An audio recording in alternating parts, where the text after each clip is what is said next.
चारों तरफ बस एक ही बात हो रही है, एआई, आर्टिफिशियल इंटेलिजेंस। और इसके साथ ही ना एक बहुत बड़ा सवाल भी खड़ा हो गया है। सवाल ये कि क्या मशीनें हम इंसानों की क्रिएटिविटी की जगह ले लेंगी? क्या हमारी जो कल्पना है, जो हमारी कला है, वो अब खतरे में है? चलिए आज इसी बड़ी और मजेदार पहेली को सुलझाने की कोशिश करते हैं। तो सीधा मुद्दे पर आते हैं। सवाल बहुत सिंपल है। क्या कोई एआई प्रसून जोशी जैसा कवि बन सकता है? क्या कोई मशीन किसी कलाकार का दर्द, उसका तजुर्बा, उसके एहसास, उसको सच में महसूस करके कला में ढाल सकती है? यही है सबसे बड़ा सवाल। अच्छा, इस सवाल का जवाब ना हमें 5 हिस्सों में मिलेगा। सबसे पहले हम समझेंगे कि एआई हमसे अलग नहीं बल्कि हमारा ही एक एक्सटेंशन है। फिर देखेंगे कि क्रिएटिविटी को देखने का एक नया नजरिया क्या हो सकता है। इसके बाद बात होगी कि एआई कैसे सबके लिए एक बराबर मौका बन रहा है। और आखिर इंसान का असली जादू है क्या? और अंत में हम देखेंगे कि आगे का रास्ता क्या है। तो चलिए शुरू करते हैं अपने पहले पॉइंट से। और ये पॉइंट ना एआई के नाम से ही जुड़ा है, आर्टिफिशियल इंटेलिजेंस। क्या ये शब्द अपने आप में अधूरा है? क्या हमें इसे एक अलग ही नजर से देखने की जरूरत है? देखिए, पहली बात तो ये समझनी होगी कि एआई असल में आर्टिफिशियल यानी कि नकली या बनावटी है ही नहीं। क्यों? क्योंकि ये बना किससे है?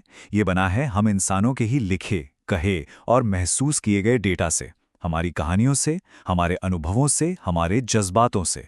तो एक तरह से ये कोई बाहरी चीज नहीं बल्कि ये तो हम सबका हमारा ही एक विस्तार है।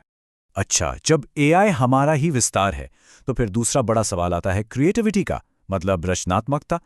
क्या इसका मतलब सिर्फ गाना, कविता या पेंटिंग बनाना है? शायद नहीं। इसका मतलब तो कुछ और भी बड़ा है। आप सोच कर देखिए, क्रिएटिविटी का मतलब ना हमेशा एक जैसा नहीं रहा। ये समय के साथ बदला है। जब इंसान गुफाओं में रहता था तो पत्थर के औजार बनाना उसकी सबसे बड़ी क्रिएटिविटी थी। फिर इंडस्ट्रियल एज आई तो मशीनें बनाना इनोवेशन और क्रिएटिविटी बन गया। और आज एआई के दौर में असली क्रिएटिविटी है सही चुनाव करना और मिलकर कुछ नया बनाना। चलिए अब बात करते हैं एआई के प्रैक्टिकल असर की।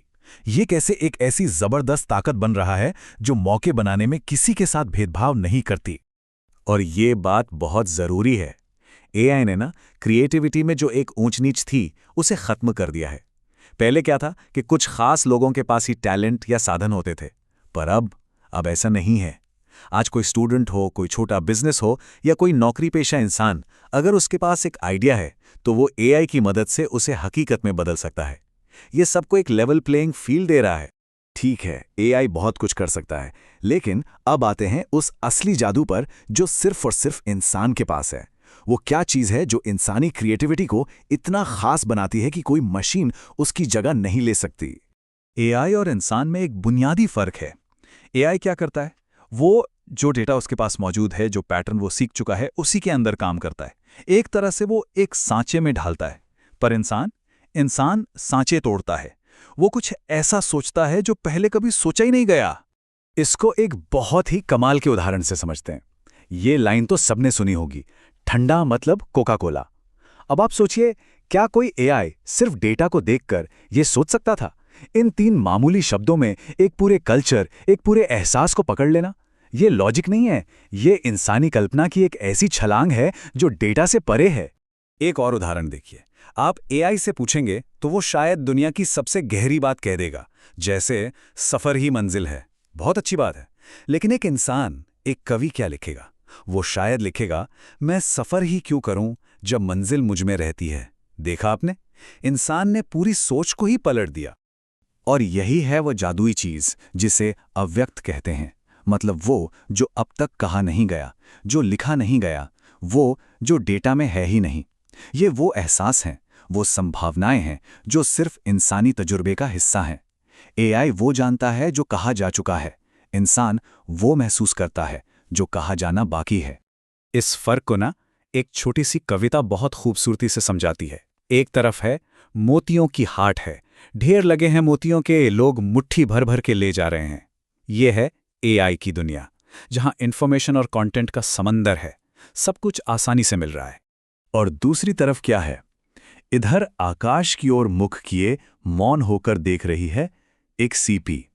ये सीपी वो इंसान है, वो कलाकार जो इस शोर शराबे के बीच चुपचाप, धैर्य के साथ, कुछ असली, कुछ कीमती, कुछ नया बनाने में लगा है। वो भीड़ का हिस्सा नहीं है। तो इन सब बातों का मतलब क्या है? हमें एआई के साथ करना क्या है?